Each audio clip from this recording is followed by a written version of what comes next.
Hello friends, welcome to my channel Study with Sakhi. So आपण 10th स्टँडर्डचा chapter 3 पाहत होतो सुक्ती सुधा. जे आधीचे श्लोक आहेत त्यांचे व्हिडिओज ऑलरेडी अपलोड केलेले आहेत. नेक्स्ट श्लोक पाहूया.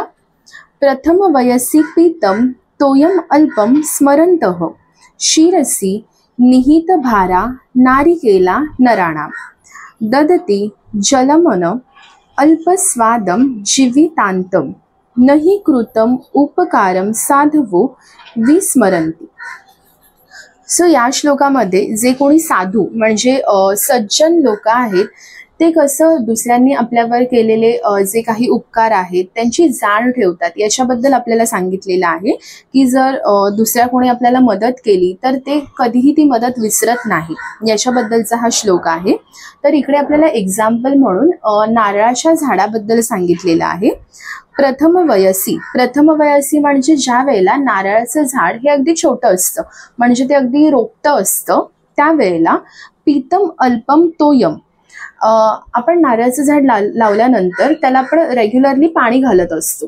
तर आपण त्याला जेवढं पण पाणी घालत असतो अल्पम तोयम म्हणजे ते थोडंसं जरी आपण त्याला पाणी दिलं तरीही तो त्याची जाण ठेवतो आणि त्याच्यामुळे तो काय करतो, शिरसी निहित भाराहा नारिकेलाहा, आणि नंतर ज्या वेळेला ते नारळाचं झाड मोठं होणार आहे त्यावेळेला ते जे आपण त्याच्यावर केलेले उपकार आहेत त्या उपकारांची तो जाण ठेवून त्याची जी काही फळं आहेत म्हणजे जे नारळ आपण त्याला कोकोनट म्हणतो, सो ते तो स्वतःच्या डोक्यावर, शिरसी म्हणजे डोक्यावरती तो त्याचं निहित भार म्हणजे जे काही वजन आहे त्या नारळांचं हे तो सगळं कॅरी करत असतो त्याच्या डोक्यावरती.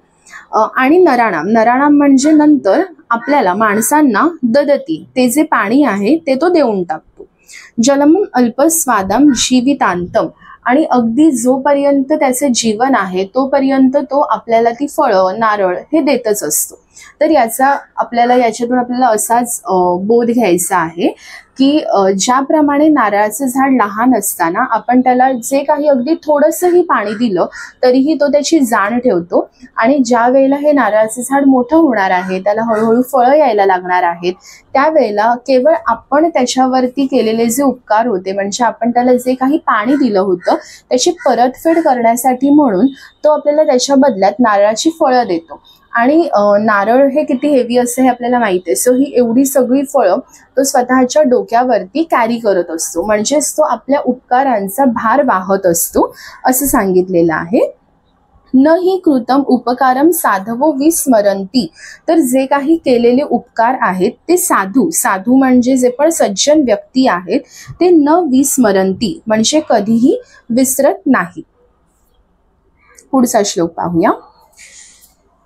घटम बिंधात पटम चिंदात कुर्यात रासब आरोहणम येन केन प्रकारेण प्रसिद्ध पुरुषो भवे. तर हा जो श्लोक आहे त्याच्या पुढे तुम्हाला दिसत असेल की हास्योक्तीही असं लिहिलेलं आहे. तर हा श्लोक जनरली ॲज अ जोक म्हणून किंवा आपल्याला याच्यातून हसायला येणार आहे असा हा श्लोक आहे.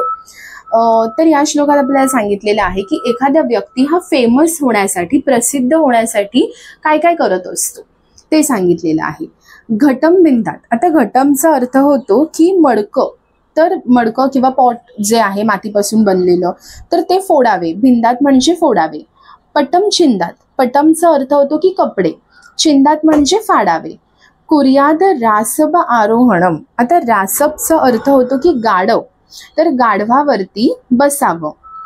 येन केन प्रकारेण, अगदी कोणत्याही प्रकाराने कोणत्याही मीडियमने प्रसिद्ध पुरुषो भवेत, जे पुरुष आहेत, पुरुष म्हणजे ज्या कोणी व्यक्ती आहेत त्यांना प्रसिद्ध व्हायचं असतं. आता जर एखादा प्रसिद्ध होत असेल तर तो त्याच्या फक्त चांगल्या गुणांसाठी किंवा त्याने त्याच्या लाईफमध्ये जे काही चांगलं अचीव केलंय त्याच्यामुळेच प्रसिद्ध होतो असं काही नाहीये. आता आपण पाहत असतो की सोशल मीडियावरती आपण बऱ्याचदा अशा काही पोस्ट पाहतो की ज्याच्यामध्ये वेगवेगळ्या काही अशा व्यक्ती आहेत ज्या चुकीच्या कामं करतात आणि ती चुकीची कामं केल्यानंतर पण खूप साऱ्या वेळा त्यांच्याच न्यूज आपण पाहत असतो. सो फक्त असं नाहीये की तुम्ही फक्त चांगलं काम केलं तरच तुम्ही प्रसिद्ध होणार, वाईट काम केल्यानंतरही प्रसिद्धी मिळू शकते पण ती प्रसिद्धी काही उपयोगाची नाहीये, युजलेस आहे ती प्रसिद्धी. तर तुमच्यावरती डिपेंड आहे की जर तुम्हाला फेमस व्हायचं आहे तर तुम्ही कोणतं काम करून फेमस होणार आहात हे आता तुमच्यावरती डिपेंड आहे. सो आपला 3rd चॅप्टर संपलेला आहे. तुमच्या फ्रेंड्सला पण या चॅनलची लिंक तुम्ही शेअर करा, ज्यामुळे त्यांनाही त्यांचा संस्कृतचा अभ्यास करण्यासाठी हेल्प होणार आहे. Like, share and subscribe. Thank you.